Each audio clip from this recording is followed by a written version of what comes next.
Hello guys, नमस्कार। स्वागत है आपका आज की एक अगली नई वीडियो में। आज की वीडियो में हम बात करेंगे प्रकाश का परावर्तन। प्रकाश का परावर्तन किसे कहते हैं, प्रकाश के परावर्तन को आज बिल्कुल आप सीख जाएंगे। तो चलिए आज की वीडियो स्टार्ट करते हैं। वीडियो स्टार्ट करने से पहले आपसे अनुरोध है कि चैनल पर नए हैं तो चैनल को सब्सक्राइब करें और वीडियो अच्छी लगे तो लाइक करें और दोस्तों के साथ शेयर करें। साथ ही आपको बता दें कि अगर प्रकाश परावर्तन आपको कुछ भी नहीं आ रहा तो आप पूरी वीडियो अंत तक देखिए। अगर आपको नहीं समझ में आ रहा तब हमसे कहिएगा, ठीक ना। कमेंट बॉक्स में आप जरूर हमें बताएं कि आपको वीडियो कैसी लग रही है, ठीक ना। तो आपको पूरा विश्वास है कि प्रकाश का परावर्तन आपको समझ में आ जाएगा। चलिए आपको बताते हैं, देखेंगे इसकी परिभाषा कर रहा है कि जब प्रकाश की किरण किसी पालिशदार या चमकदार तल पर टकराती है, ठीक ना। पालिशदार और चमकदार तल क्या होता है, ध्यान दीजिए, तल का बात किया गया है कि पालिशदार या चमकदार तल होता क्या है, ठीक ना।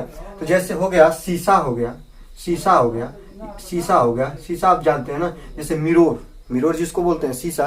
तो मान लीजिए दर्पण में जैसे कि आप लोग देखते हैं, जैसे शीशा हो गया। अगर मान लीजिए ये चमकदार तल है और जैसे कि मान लीजिए आप जो मेरा ये मार्कर है, ये टॉर्च है, क्या है, टॉर्च है, और ये क्या है, मेरा पूरा ये शीशा है। तो ध्यान दीजिएगा, जब मैं इस टॉर्च को ऑन करूंगा और इधर से इसका प्रकाश निकलता है। जब इस टॉर्च को मैं ऑन करूंगा और ऑन करके ऐसे इधर मैं चमकदार तल की ओर दिखाता हूं, तो जो ये इससे निकलने वाली प्रकाश होती है इस चमकदार तल पर जाती है और जाने के बाद पुनः उसी माध्यम में चली आती है, ठीक ना।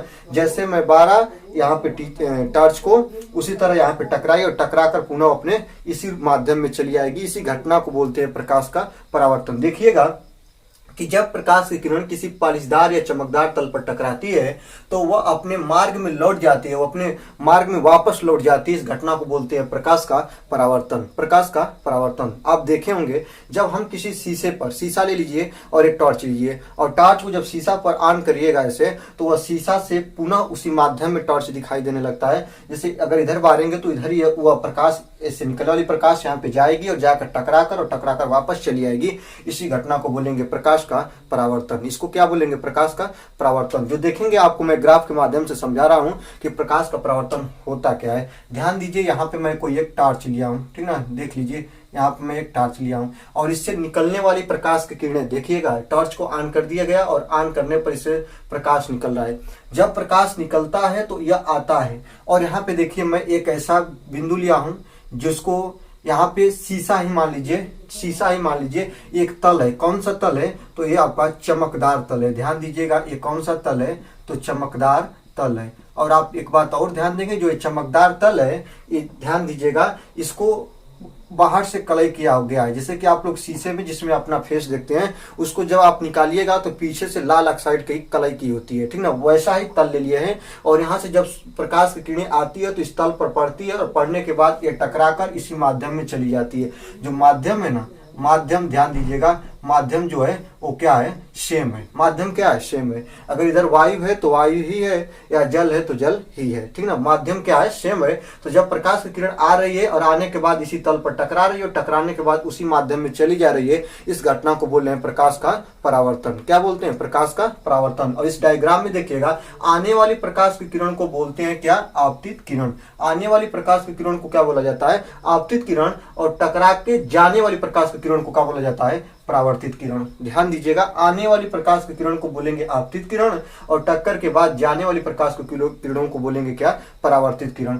और जहां पर ये टकराती हैं, ध्यान दीजिएगा, जहां पे प्रकाश किरणें जिस बिंदु पर टकराती हैं और टकराकर पुनः वह दूसरे मार्ग में चली जाती हैं, इसी को बोलते हैं क्या, इसको बोलते हैं हम आपतन बिंदु। इसको क्या बोलते हैं, आपतन बिंदु बोलते हैं। जहां पर प्रकाश किरणें आती है और आने के बाद टकराती है और टकराकर चली जाती है। तो आने वाले को आपतित, जाने वाले को परावर्तित, और जहां पे टकराती है उसको बोलते हैं आपतन बिंदु। उसको क्या बोलते हैं, आपतन बिंदु। और ध्यान दीजिए, आपतन बिंदु पर ही इस पर एक लंब गिराया जाता है, लंब खींचा जाता है, जिसको बोलते हैं क्या, अभिलंब। इसको क्या बोलते हैं, अभिलंब बोलते हैं। ध्यान दीजिए, अभी मैं बताऊंगा आपको कि अभिलंब क्यों गिराया जाता है, अभिलंब की क्या यहाँ पे प्रयोग होता है, अभिलंब की क्या यहाँ पे उपयोगिता होती है, ठीक ना।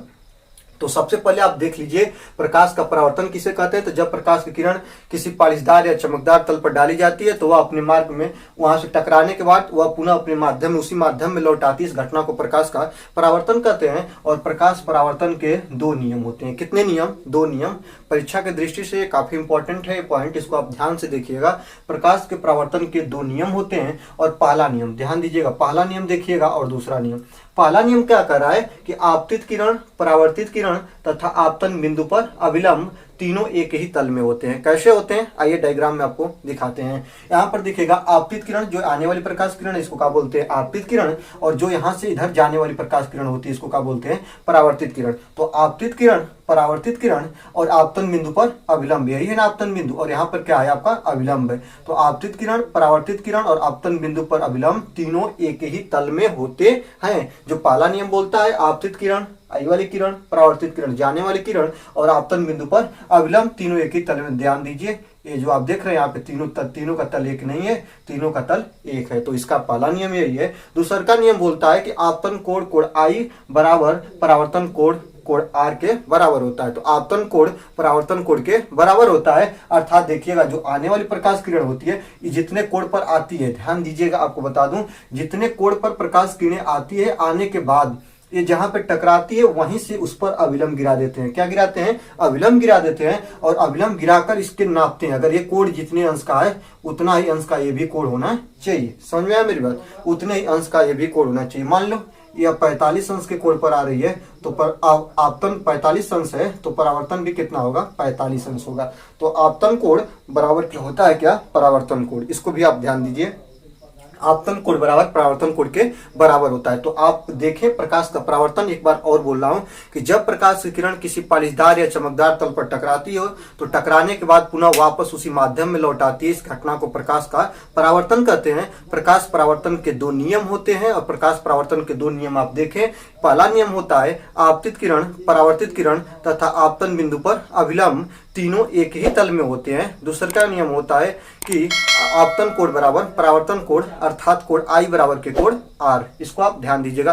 देखिए आपको बता दें इसमें जो ये आपका मैटर है इसमें बच्चों से गलती क्या होती है, यही गलती होती है। यहाँ पर आपतित किरण और यहाँ पे अपवर्तित किरण बहुत लोग बोल देते हैं, ठीक ना। लेकिन यहाँ पे आप लोग ध्यान दीजिएगा, अपवर्तन में अपवर्तित किरण आता है, परावर्तन में अपवर्तित किरण नहीं आता है। क्या आता है परावर्तित किरण। यहाँ परावर्तित हो रही है ना, परावर्तित हो रही है ना, तो इसको परावर्तित किरण बोलते हैं। इस बिंदु को आप ध्यान देंगे और यही होता है आपका प्रकाश का परावर्तन। यही क्या होता है प्रकाश का परावर्तन। तो आज की वीडियो कैसी लगी, वीडियो अच्छी लगी तो वीडियो को जरूर से लाइक करें, दोस्तों के साथ शेयर करें, और चैनल पर नए हैं तो चैनल को सब्सक्राइब जरूर करें, बेल आइकन को प्रेस करिए और हमारे साथ जुड़ जाइए। और अगली वीडियो आपकी आएगी प्रकाश का अपवर्तन, और उसे देखना न भूलिए। और चलिए आज के लिए बस इतना ही, मिलते हैं अगले वीडियो में।